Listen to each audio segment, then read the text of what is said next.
சாய்ராம் வணக்கம். ஓம் சாய்ராம், ஜெய் சாய்ராம். நம்மளுடைய பாபாவுடைய அற்புதங்கள் தான் பேச போகிறேன், மிராக்கள் பேச போகிறேன். பார்த்திங்கன்னா ஒரு செகண்ட் ஒரு நொடியில் எவ்வளோ ஒரு அற்புதங்களால் நம்மளை எப்படிலாம் வந்து நம்ம வேண்டுதல் வச்சா அடுத்த நொடி அவர் எவ்வளோ அற்புதம் சாய்ராம். ஒரு விஷயம், ஒரு பயங்கர மிராக்கள் நடந்தது இங்கே. என்னன்னா, எங்கள் சொந்தக்கார பொண்ணு, என் தங்கச்சி தான், அவள் வந்து வீட்டு கூட்டி போகிறதுக்கு வந்து சொல்ல வந்திருந்தா. சொல்லிவிட்டு பக்கத்தில் அக்கா வீடு இருக்குது, அக்கா வீட்டுக்கு போயிட்டு சொல்லிட்டு போனான்னா பார்த்தீங்கன்னா, செல்லுன்றதை விட பரிசில் வந்து தன்னுடைய ஆதார் கார்டு, ரேஷன் கார்டு பார்த்தீங்கன்னா, அப்புறம் தேவையான பொருட்கள் கொஞ்சம் நிறைய ஒரிஜினலே டாக்குமெண்ட் நிறைய எல்லாமே பரிசில் வச்சுருந்துருக்கா. அதுக்கப்புறம் பார்த்தீங்கன்னா அதில் வந்து செல் வச்சுருந்துருக்கா. அதுக்கப்புறம் 1000 ரூபாய் பணம் வச்சுருந்துருக்கா. எல்லாமே வச்சுட்டு போயிருக்கா. போன இடத்துல டக்குன்னு நடந்து போகிற கொஞ்சம் தூரத்துலேயே, இங்கேயே கொஞ்சம் தூரத்தில் கீழே விழுந்து போச்சு. விழுந்தது பார்த்தீங்கன்னா எங்கள் வீட்லேயே இப்போ சமீபத்தில் பார்த்தீங்கன்னா ஒரு 2-3 மாதத்துல 6 மாதத்துக்குள்ளே 2 செல்லு தொலைஞ்சு போச்சு. வெளியில் போன இடத்துல ஒருத்தவங்க வந்து கையிலேருந்தே பஸ் ஸ்டாண்ட்லேருந்து செல்லை பிடிக்கிட்டு போயிட்டாங்க. அந்த மொபைல் வந்து 25,000 ரூபாய், இன்னொன்று 22,000 ரூபாய் செல்லு. ஒன்று வந்து இந்த இடத்துல வாசல்லே தொலைஞ்சு போச்சு, இன்னொன்று பஸ் ஸ்டாண்ட்லேருந்து எடுத்துகிட்டு போயிட்டாங்க. வாங்கி ஒரே மாதம்தான், புது பில் இருக்குது. ஆனால் இன்ன வரைக்கும் செல்லு கிடைக்கல. ஸ்டேஷனில் கம்ப்ளைண்ட் பண்ணி வச்சுருக்குறோம், ஆனால் செல்லு கிடைக்கல. அப்படின்னும் போது எனக்கு ரொம்ப கவலையாயிடுச்சு, பாவமாகிடுச்சு. இல்லை, நம்ம வீட்டுக்கு வந்துட்டு செல்லு காணாமல் போயிடுச்சு. அதில் அவள் சொன்னால், அக்கா எனக்கு எல்லாமே போகட்டும்க்கா, பணம் போகட்டும், செல்லு போகட்டும், என்ன வேணாலும் போகட்டும்க்கா, அது ரேஷன் கார்டு, ஆதார் கார்டு, முக்கியமானது எல்லாமே இருக்குக்கா, அதுதான்க்கா வேணும் அப்படின்னு சொல்லி வருத்தப்பட்டுட்டு போன பிறகு எனக்கு ரொம்ப கஷ்டமாயிடுச்சு. அப்புறம் வந்து என்ன செய்யறது, நமக்கு நம்ம யார்கிட்ட இருக்காங்க நம்ம சொல்கிறதுக்கு. உடனே வந்த உடனே அப்பா பாதத்தில் அப்படியே படுத்துட்டேன். அப்பா படுத்துட்டேன்றத விட அவர் பாதத்தில் படுத்து அப்பான்னு கும்பிட்டேன். எதாக இருந்தாலுமேங்க, இவர் பார்க்குறவர் உட்காந்து பக்கத்தில் பேசுகிறாருல்லன்ற நான், அதுதான் உண்மை. இவர் உட்காந்துருக்காருல்ல, இது சாதாரணமாக நீங்கள் நினைப்பீங்க. ஒரு வீட்டுக்கும் உண்மையான ஒரு ஆத்மாவாக வந்துக்கிட்டு இருக்காரு. அவர் கண் பார்வையை உத்து பாருங்க, அவர் நேச்சுரலாக பார்ப்பாரு. ஆனால் அது வந்து நம்ம உத்து பார்த்தா தான் தெரியும். அவர் கருவிழிகள் நம்மளை மாதிரியே இருக்கும். நம்ம சொல்கிறது எல்லாமே அவர் காது கொடுத்து கேட்டுக்கிட்டு இருப்பார். எந்த ஒரு கஷ்டமாக இருந்தாலுங்க, நம்ம வந்து இப்போ காலையில் சொல்லி அழுதுட்டு நம்ம எட்ட போயிட்டோம்னா அடுத்த செகண்டு அதுக்கான உண்மை என்ன, பொய் என்ன, அது என்ன அப்படின்றதே நமக்கு சொல்லி கொடுத்துருவாரு. எதுவுமே இது கிடைக்கல, இது நடக்கலை அப்படின்றதெல்லாம் கிடையாது. நமக்கே ஒரு சில விஷயங்கள் புரியாத இருக்கும். உடனே வந்து நமக்கு புரியாத போது அப்பான்ட்டு வந்து அவரோட பர்சல் நம்ம வந்து எரிச்சு போயிட்டாலே போதும், அடுத்த செகண்ட் என்னன்னு சொல்லிடுவார். அப்போ வந்து நான் பாபா கிட்ட வேண்டிக்கிட்டேன், பாபா பாவம் பாபா, நம்ம வீட்டுக்கு வந்துட்டு போகிறா பிள்ளை, யாரோ எடுத்துட்டாங்கல்ல, அவங்க மனசை மாறி கொண்டு வந்து கொடுத்துடணும் பாபா, அவங்க மனசை நீங்கள் தான் மாற்றணும் அப்படின்னு சொல்லிட்டு வந்து விழுந்துட்டு காலில் கும்பிட்டுட்டு அவர் பாதத்தில் வந்து கும்பிட்டுட்டு நான் போயிட்டு அங்கே போய் உட்காந்து கும்பிட்டுட்டு அதோட வெளியில் போகிறேன். வந்த உடனே எங்கள் பாப்பா வந்து சொல்கிறா, செல்லு கிடச்சிருச்சு, பர்ஸு கிடச்சிருச்சு அப்படின்ட்டு. யாரோ ஒரு ஜென்ட்ஸ் எடுத்து ஒரு லேடி கிட்ட கொடுத்து அதில் ஆதார் கார்டு எல்லாமே இருந்துச்சு அப்படின்னு பார்த்துட்டு அப்புறமா இவங்ககிட்ட போனோம். அதே இடத்துல 10 தடவை தேடிட்டோம். அதே இடத்துல போகிறோம், அதே இடத்துல தான் விழுந்தது, அதே இடம் எல்லாமே தெரியும். ஆனால் எடுத்தவங்களுக்கு மனசு வரல கொடுக்கறதுக்கு.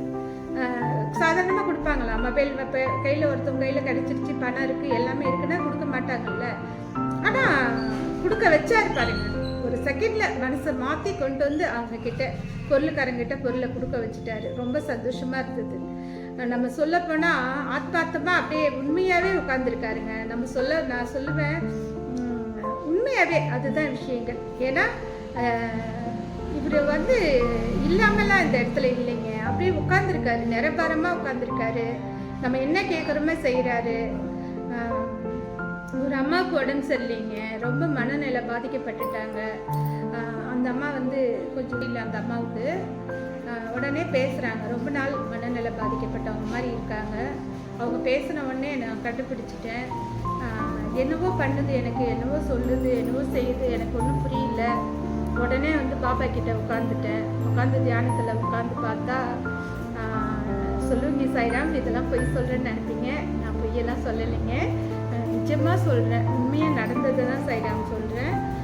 கண்ணு மூடி தியானத்தில் பாபா கிட்ட அங்கே போய் உட்காந்துட்டேன். தியானத்தில் என்ன தெரியுதுன்னா, அவங்களுக்கு யாரோ என்னவோ செஞ்சு வச்சுருக்காங்க. எதுவும் செய்வன போல இருக்குது அம்மாவுக்கு. அவங்க வீட்டில் வந்து உள்ளே போகலான்னா சாமி கூட உள்ளே போக முடியாத, வீடை ஃபுல்லாக அப்படியே ஃபுல் அண்ட் ஃபுல் தீ பிடிச்சி எரியுது, தீயாக பிடிச்சி எரியுது. அந்த இடத்துல பார்த்தீங்கன்னா உள்ள சாமி கூட போக முடியல, அந்த அளவுக்கு இருக்குது. அப்புறம் பார்த்தீங்கன்னா அந்த அம்மாவுக்கு வந்து உடம்புல வந்து ஏதோ காற்று சேயின்னு சொல்லுவாங்களே அந்த மாதிரி இருக்குது அம்மா உடம்புல. அப்புறம் நான் என்ன சொன்னேன், ஃபோன்லேயே பேசுகிறேன், தியானத்துலேருந்தே பேசுகிறேன். பேசிட்டு அவங்கக்கிட்ட பாபாவுடைய உதி இருக்குது எடுத்து தடவுங்க அப்படின்னு சொல்கிறேன். உதி எடுத்து தடவுறாங்க. அப்போ இந்த ஆயில் தான் சொன்னேன், இந்த ஆயில் எடுத்துகிட்டு போய் அவங்களுக்கு தடவிடுங்க அப்படின்னு சொல்கிறேன். இந்த ஆயில் எடுத்துகிட்டு போய் தடவுறாங்க. மெயின் ஒன்று சைராம், அந்த உதி தடவுன உடனே அவங்க உடம்புலேருந்து வெள்ளை வெள்ளையர்னு ஒரு உருவம் அவங்கள விட்டு வெளியில் வருது. வெள்ளை உருவம் வெளியில் வருது. அந்த அம்மாவை விட்டு வெள்ளை உருவமாக அவங்க உடம்பை விட்டு வெளியே வந்துடுச்சு. ஒரு வெள்ளையாக பார்த்த மாதிரி வந்துடுச்சு, எட்ட வந்துடுச்சு. அந்த உதி வச்ச உடனே வந்துடுச்சு. வந்த உடனே அது நேராக இந்த தோட்டத்து வாசப்படி போக ரெடியாக இருக்குது. ஆனால் தோட்டத்து வாசப்படி மூடி இருக்குது. அப்புறம் நான் சொன்னேன், தோட்டத்து வாசப்படி திறந்து விடுங்க, அது போகட்டும் அப்படின்னு சொன்ன பிறகு பார்த்தீங்கன்னா கொஞ்ச நேரத்தில் இவங்க வந்து அவங்க அம்மாவுக்கு வந்து கையில் எண்ணெய் தடவுறாங்க. பாபா வந்து ஒரு கை வந்து இப்படி பிடிச்சிக்கிட்டாரு, ஒரு கால் இந்த வச்சு பிடிச்சி அவர் கையால் அந்த அம்மா பாதத்தில் அந்த அம்மா காலில் வந்து இந்த ஆயில் வந்து தடை விடுறாரு. நீங்கள் யாருன்னா பார்த்தீங்கன்னா அது சில பேர் பொய்ன்னு நினைப்பீங்க, சில பேர் உண்மைன்னு நினைப்பீங்க. ஆனால் இங்கே நடக்கிற விழாக்கள்லாம் உண்மையானது மட்டும்தான் நான் சொல்லிக்கிட்டு வரேன். இது என்ன வந்து என்ன வந்து சில பேர் நீங்கள் நினைக்கலாம், இவங்களை வந்து இவங்க பெரிய விளம்பரம் பண்ணிக்க, அந்த விளம்பரத்துக்காகலாம் பேசல சைரா.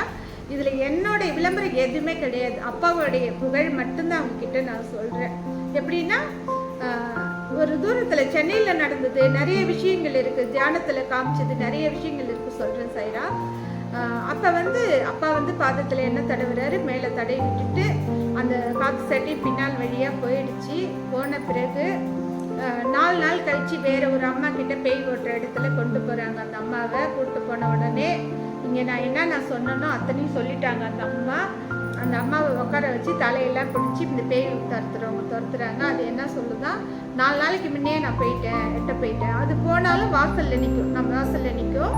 அப்போ வாசலில் நின்னாக்கா நம்ம போகும்போது பின்னாலே வரும், அப்புறம் போகும்போது போயிடும். அந்த மாதிரிலாம் இருக்குது. அப்புறம் அந்த அம்மா வீட்டுக்கு போன உடனே நான் 4 நாளைக்கு முன்னே போயிட்டேன் அப்படின்னு சொல்லியிருக்குது. அதுதான் உண்மை. 4 நாளைக்கு முன்னே அவங்க விரட்டிட்டாங்க, பாபா போய் விரட்டிட்டாரு. இதெல்லாம் உண்மையாக நடந்தது தான் நான் அவங்கக்கிட்ட சொல்கிறேன். அப்புறம் அந்த அம்மா அங்கே போயிட்டு வந்து ஒரு அளவு பரவாயில்லன்னு சொன்னாங்க. மனநிலை பாதிக்கப்பட்ட மாதிரி ஒரு மாதிரி அவங்களுக்கு யாருன்னு தெரியாத மாதிரி ஆயிட்டாங்க. அப்பா மனசு வச்சா ஒரு செகண்டில் அந்த அம்மாவை நல்லா ஆக்கிடலாம். கொஞ்சம் வயசானவங்க தான், கொஞ்சம் உடம்பு சரியில்லாமல் இருக்காங்க. ஆனால் அப்போதைக்கு பரவாயில்ல, பாபா நம்ம சொல்லி அதுக்கப்புறம் வேறு இடத்துல காமிச்சு பரவாயில்லன்னு சொன்னாங்க. கொஞ்சம் நிறைய ஓடுறது, ஒடியாடுறது, அழுவுறது, சிரிக்கிறது இந்த மாதிரிலாம் இருந்துட்டு இருந்தாங்க. பரவாயில்லன்னு சொன்னாங்க. இது ஒரு நிகழ்வு. அப்புறம் இன்னொன்று நடந்தது. அப்புறம் இன்னொன்று என்னன்னா பார்த்திங்கன்னா, நம்மக்கிட்ட பேசுவாங்க ஒருத்தவங்க, அவங்களுடைய தங்கை. அவங்க வந்து தியானத்தில் உட்கார சொல்லி ரொம்ப நாள் என்கிட்ட சொல்லிக்கிட்டே இருக்காங்க, உட்காருங்க என்னன்னு பார்த்து சொல்லுங்கள். அவங்க ரெகுலராக நம்மக்கிட்ட பேசுவாங்க. நம்மளுடைய சாய்டு வேண்டி நம்ம ஆயில் வாங்குவாங்க. நிர்மலான்னு சொல்லுவேன், அவங்க பேர் நிர்மலா. அவங்க வந்து இங்கே இருக்காங்க, எப்படின்னா ராம்நாட்டில் இருக்காங்க. ராம்நாட்டிலேருந்து கால் பண்ணிக்கிட்டே இருக்காங்க. எனக்கு சைரா முன்னெல்லாம் சொல்லுவாங்க, போய் உட்காருவேன், தியானம் பண்ணுவேன், அவருக்கு 2 ரூபா காயின் வைப்பேன், அது மாதிரிலாம் பண்ணுவேன். நிறைய பேருக்கு நிறைய நடந்திருக்கு, நிறைய சொல்லியிருக்கேன். அது என்னன்னு தெரியல, நான் சொல்லிட்டேன். அவங்க யாருக்கு உடம்பு சரியில்லையோ நீங்கள் என்னன்னு பார்த்து சொல்லுங்கன்னு சொன்னாங்க. அப்போ நான் என்ன சொன்னேன்னா, நான் பார்க்க மாட்டேன், அவங்க யாருக்கு உடம்பு சரியில்லையோ அவங்கள கால் பண்ண சொல்லுங்கள், அப்போ தான் நான் பார்ப்பேன்னு. அப்போ அவங்க சொன்னாங்க, எங்கள் வீட்டில் நம்ப மாட்டாங்க சைராம், அவர் உடம்பு சரியில்லாதவர், இதில் மேலெல்லாம் நம்பிக்கை இல்லை, அவர் நம்ப மாட்டார், அதனால் நீங்கள் பார்த்து சொல்லுங்கள். நான் சொன்னேன், வேணும்னா அவங்கள கால் பண்ண சொல்லுங்கள், பேச சொல்லுங்கள், நான் பார்க்குறேன், இல்லைன்னா பார்க்க முடியாது, என்னன்னு தெரியாமல் நான் பார்க்க மாட்டேன் அப்படின்னு சொல்லிட்டேன். எப்பயுமே அப்படிலாம் சொல்ல மாட்டேன். அது ஏன் சொன்னன்றது எனக்கே தெரியல. அப்புறம் திடீர்னு பார்த்தீங்கன்னா ஒரு 8 மணிக்கு 9 மணிக்கு அவங்க கால் பண்ணி என்கிட்ட நேர்லேயே பேசினாங்க. பேசின உடனே அவங்கக்கிட்ட பேசிட்டு போயிட்டாங்க. தியானத்தில் உட்காந்தாக்க இந்த வீடியோ ஏற்கனவே போட்டிருக்கேன்னு நினைக்கிறேன். திரும்பி கொஞ்சம் நிறைய பேசலை, கொஞ்சமாக பேசி போட்டிருக்கேன். திரும்பி அதை பற்றி சொல்கிறேன். கண்ணை மூடி பார்த்தாக்கா அவங்க வீட்டு தியானத்தில் தெரிஞ்சது முருகர் தெரிஞ்சார். அப்புறம் பார்த்திங்கன்னா சமயபுரத்து அம்மன் தெரிஞ்சாங்க. அம்மன் தான் வச்சு கும்பிட்டாங்க. அதுக்கப்புறம் பார்த்தீங்கன்னா பிள்ளையார் இருக்கார். இந்த 3 சாமியை பார்த்தேன். பாபா பார்க்கல, நான் பாபா பார்க்கல, அவர் கண்ணில் படலை. அப்புறம் பார்த்தீங்கன்னா ஒரு வேல் இருக்குங்க. வேலுன்னா பெரிய வேல். அந்த வேல் இருக்குது, பித்தளை வேல், நல்லா இந்த மாதிரி வேல் இருக்குது. அந்த வேலுக்கிட்ட பார்த்தீங்கன்னா வேலு தெரியுது. அந்த வேலு மட்டும்தாங்க பித்தளையாக தெரியுது. அந்த உடம்பு ஃபுல்லாகவே கருப்பாக இருக்குது, கனகரேன்னு இருக்குது, கரு கரு கரு கரு கருன்னு இருக்குது. ஆனால் அந்த தியானத்தில் வந்தது ஃபஸ்ட்டு வந்தது கருப்பாக தெரிஞ்சது. கருப்பு பிள்ளையார் மாதிரி கண்ணில் பார்த்தாங்க. அதுக்கப்புறம் வேலா மாறி அந்த வேலிலேருந்து கரு கரு கருன்னு உடம்பு ஃபுல்லாக கருப்பு இருக்குது. அப்போ நான் சொன்னேன், அவர் உடம்பு ஃபுல்லாக வியாதி இருக்குது, உடம்பு ஃபுல்லாக அவருக்கு நோய் இருக்குது, அப்படிதான் என் கண்ணில் தெரியுது அப்படின்னு சொன்னேன். அது உண்மைதான் அப்படின்னு சொன்னாங்க. நான் இங்கே பார்க்க சொன்னேன். அப்புறம் உங்ககிட்ட சாமி இருக்குது, திசை கொண்டு சொன்னேன். எந்த திசைன்னா இப்போ நான் எந்த பக்கம் உட்காந்து பேசணும்னோ அந்த திசை தான் சொன்னேன். பார்த்தீங்கன்னா இப்போ இந்த பக்கம் உட்காந்துருக்குல்ல, அந்த திசை தான் சொன்னேன். எல்லாமே கரெக்டுன்னு சொன்னாங்க. அப்புறம் நான் சொன்னேன், முருகர் உங்கள் வீட்டுக்காரர் உடம்பையே முருகர் கவசமாக எடுத்துக்கிட்டாரு. முருகன் அவர் உடம்பு கவசமானா அவரோட உடம்புல இருக்க நோய் அத்தனையும் முருகர் எடுத்துக்கிட்டாரு. முருகர் உடம்புல வாங்கிக்கிட்டாரு. அவர் உடம்பு ஃபுல் அண்ட் ஃபுல் கண்ணகரேன்னு இருக்குது. அதனால முருகர் இருக்காருங்க, ஒன்றும் பயப்படாதீங்க, நம்ம பாபா தான் கும்பிட்றோம். ஆனால் அன்னைக்கு தெரிஞ்சது முருகர் தான் காமிச்சார் எனக்கு. உடனே அந்த சாய் டிவைட்டி செம்மையாக அழுதுட்டாங்க. ஏன் அழுதாங்கன்னு சொல்கிறேங்க. அப்போ கந்தசஷ்டி படிச்சுக்கிட்டு இருக்காங்க அவங்க. வேல்மாறன் படிச்சுக்கிட்டு இருக்காங்களாம். வேல்மாறன் படித்து 48 நாள் ஒரு மண்டலத்துக்கு அவங்க வேல்மாறன் படிச்சுக்கிட்டு இருக்காங்களாம். அவங்க திருச்செந்தூர் முருகர் குலதெய்வமாக இருக்காரா. வேல்மாறன் படிச்சுக்கிட்டு இருக்கோம். ஆனால் எப்படி இதெல்லாம் நடக்குது? இப்போ அவங்களுக்கு என்ன ஒரு ஆச்சரியம்னா, அவங்க முருகன் கும்பிடுறது தெரியாது, அவங்க வேல்மாறன் படிக்கிறது தெரியாது, அவங்க குலதெய்வமே முருகன் தான் அப்படின்றது எனக்கு தெரியாது. ஆனால் நான் பார்த்துட்டு தியானத்தில் சொல்லவும், முருகர் தாங்க உங்கள் வீட்டுக்கு கவசமாக இருக்காரு, உங்கள் வீட்டுக்காரருடைய உடம்புல இருக்க வியாதி ஃபுல்லாக முருகர் இருக்காரு, அதனால் நீங்கள் எதுவுமே பயப்பட தேவையில்ல, நல்லாயிடும்னு சொல்லி கொஞ்ச நேரம் தியானத்தில் இருந்தேன். அப்போ பார்த்தீங்கன்னா இந்த சைடு மட்டும் நெஞ்சில் மட்டும் கொஞ்சம் ஒலி மாதிரி வந்துச்சு. அந்த ஒலி அப்படியே கொஞ்சம் கொஞ்சமாக என்ன ஆச்சுன்னா, நல்லா பிரகாசமாக அவரோட உடம்புல இருந்த கருப்பெல்லாம் போய் பிளாக்கெல்லாம் போய் நல்லா பிரகாசமாக ஆகிப்போச்சு. நல்லா இருந்தது, நல்லா தெளிவாக தெரிய ஆரம்பிச்சிட்டாரு. அப்போ நான் சொன்னேன், பாபா அவர் உடம்புல இருந்த நோயெல்லாம் கொண்டு போயிடுச்சு, நீங்கள் பயப்படாதீங்க, முருகனே காவலாக இருக்காரு, அதனால் நீங்கள் பயப்பட தேவையில்ல அப்படின்னு. அப்புறம் அவங்க வீட்டுக்காரரும் கொஞ்சம் பாபாவுடைய தண்ணியில் போட்டு கரைச்சி கொடுக்க சொன்னேன். அப்புறம் அவங்க வீட்டில் இருந்த எண்ணெய், நம்ம இந்த எண்ணெய் இல்லைன்றதால அவங்க வீட்டில் விளக்கறி ஏற்றி அந்த எண்ணெயை தடை விட சொன்னேன். அதுக்கப்புறம் சொன்னாங்க, வேலைக்கே போகாத இருந்தவர் காரில் போவாராம், காரில் தான் உட்காருவாராம், அப்படியே போவாராம் வருவாராம், வேலை பார்த்துட்டு வருவார், இறங்க முடியாது ஏற முடியாது. ஆனால் இப்போ ஒரு அளவு நடந்து போகிறாரு, ஏன்னா நடக்க முடியாமல் இருக்காரு, சுத்தமாக நடக்கவே முடியல, தூங்க மாட்டார், இது ஒரு ரொம்ப ப்ராப்ளமாக இருந்ததுன்னு சொன்னாங்க. ஆனால் அதுக்கப்புறம் பார்த்துட்டு இப்போ கொஞ்சம் நடக்கிறாரு, நல்லா இருக்காரு இப்படின்னு கூட இடையில சொன்னாங்க, பரவாயில்லன்னு சொன்னாங்க. இது எதுக்காக சொல்கிறேன்னா, பாருங்களேன், அதான் சொல்லுவேன், ஏற்கனவே ஒருத்தவங்களுக்கு சொல்லியிருக்கேன், கத்தியின்றி ரத்தமின்றி ஒருத்தவங்களுக்கு ஆப்ரேஷனே பண்ணி முடிச்சுட்டாரு, ஹார்ட் ப்ராப்ளத்தை சரி பண்ணார் பாபா.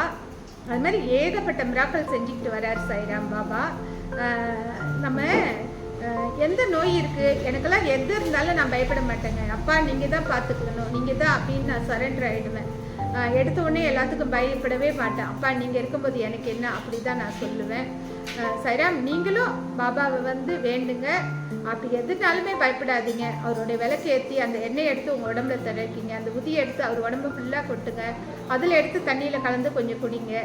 அவருக்கு என்ன செய்யணுன்னா, நீங்கள் ரொம்ப ஒன்றும் கும்பிட தேவையில்லைங்க, நம்ம குடிக்கிற காப்பி ஒரு கிளாஸ் போட்டு ஃபஸ்ட்டு காப்பி வச்சுடுங்க, ஒரு பிஸ்கெட் வைங்க, விளக்கேற்றி வைங்க, அவர்கிட்ட எப்பயுமே விளக்கு எரிஞ்சிக்கிட்டே இருக்கும். அந்த மாதிரி அவர் எப்பயுமே நம்ம அவரை பார்த்துக்கிட்டு, அவர் நம்மளை மட்டும் இல்லை, நம்ம குடும்பம், நம்ம சகதிகள் அத்தனை பேர் நம்ம பரம்பரையே பார்க்க காத்துக்கிட்டு இருக்காரு. நமக்கெல்லாம் காவல் தெய்வமாக நம்ம அப்பாவா தாத்தாவா நம்ம என்னன்னு கூப்பிடுறோமோ அத்தனையும் இருப்பாருங்க. அம்மான்னு கூப்பிட்டா அம்மான்னு இருப்பாரு, அப்பான்னு கூப்பிட்டா அப்பான்னு இருப்பாரு, அத்தனையும் செய்வாரு. அத்தனை மாதிரி நிறைய மிராக்கள் இருக்கு சாய்ராம். இன்னும் நிறைய அதிசயங்கள்லாம் நடந்துச்சு. நான் இப்போ வந்து எதுவுமே வீடியோ போடுறதில்ல. ஏன்னா நம்ம வேலை ஆரம்பிக்கணும் அதே டென்ஷனில் போய்கிட்டு இருக்கேன். அதனால தான், வேற ஒன்றும் இல்லை. கண்டிப்பாக பாபாவை மனசார கும்பிடுங்க. கண்டிப்பாக உங்களுக்கு நல்லது செய்வார், எல்லாத்துக்குமே நல்லது செய்வார். என் கூட மட்டும் இருக்காருன்னா நம்ம எல்லாரும் கூடயும் இருக்காரு, நமக்கு எல்லாருக்குமே நல்லது செய்ய காத்துக்கிட்டு இருக்காரு. அவருக்கு இந்த ஏழை பணக்காரங்க அப்படின்றதுலாம் அவர்கிட்ட கிடையாதுங்க. ஏழையும் பார்ப்பாரு, பணக்காரங்களும் பார்ப்பாரு, எல்லாமே எல்லா வாயில்லாத ஜீவன்கள் அத்தனையுமே அவரு எல்லாருமே சமமாக தாங்க பார்ப்பாரு அவர். அப்படின்னு தான் பாபாவுடைய சிரடி சாய்பாபான்றவர் அவர் தான்.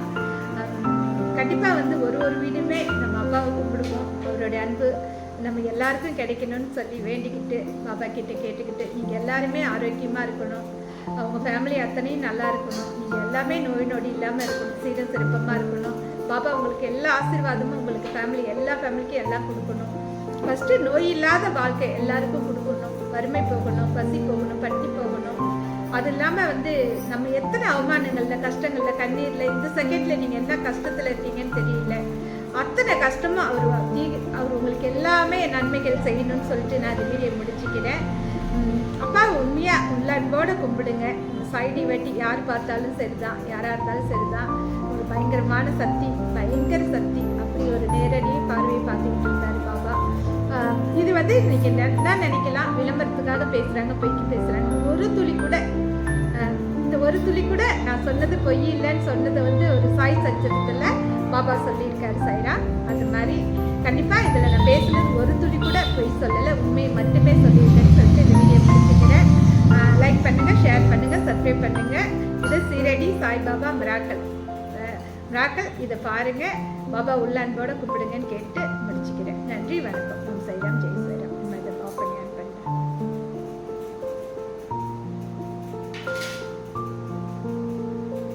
அப்படியே